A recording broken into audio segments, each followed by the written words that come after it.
Well, good morning, my Galilee family and friends. This is Paula for another Focus Friday for the coming week.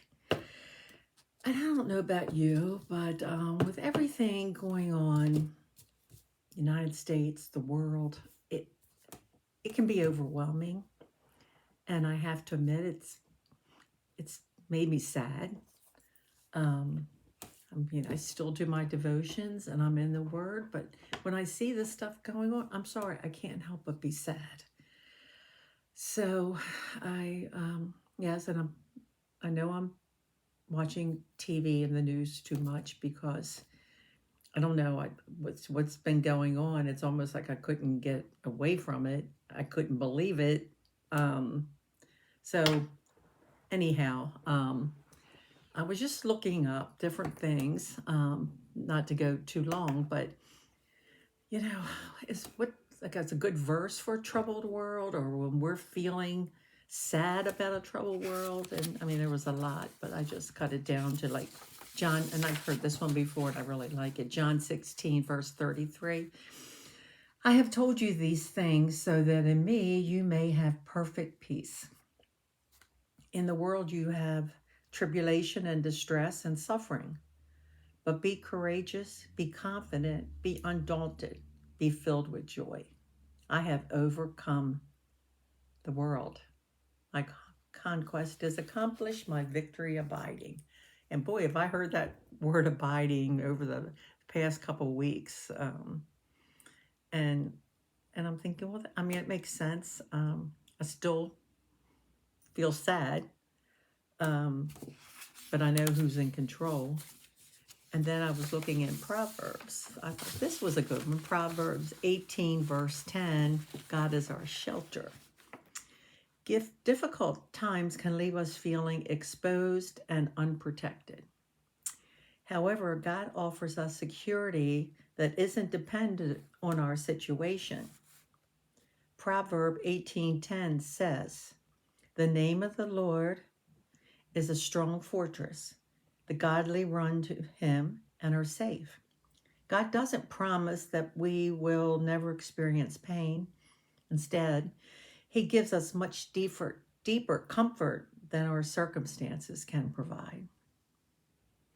Regardless of the chaos around or within us, the Lord's name, which can also be translated in as his glory, reputation, and identity, offers shelter for the hearts and minds of his children.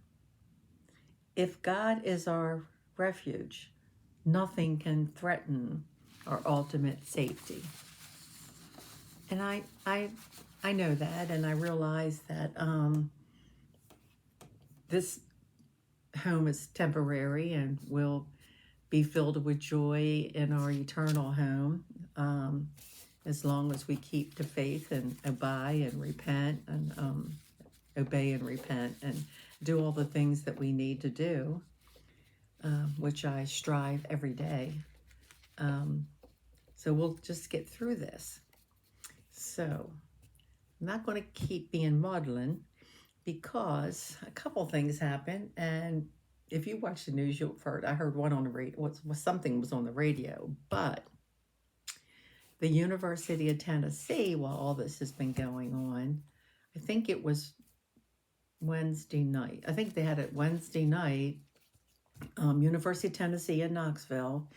It was a Christian group in the college, opened up a huge worship night and invited not just the college students but community. Apparently, it was overwhelmingly huge, and they had all denominations and all different ethnics, and it was wonderful.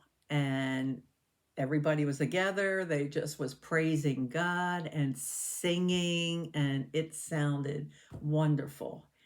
And boy, that gave me some hope. And a couple of the young men were saying that all of this chaos, Jesus is the only way through it. Jesus is the only answer. He's the only way. And I'm thinking, there's so many more people like that. And I know it. And then in my where my son and daughter-in-law and grandsons live. They live in Wake Forest, but not too far away is NC State, Chapel Hill, North Carolina, and a group of fraternity brothers went out when they had took down the American flag and put up a Palestinian flag. They got together and went out and took down the Palestinian flag and put the stars and stripes back up. Made me feel really good.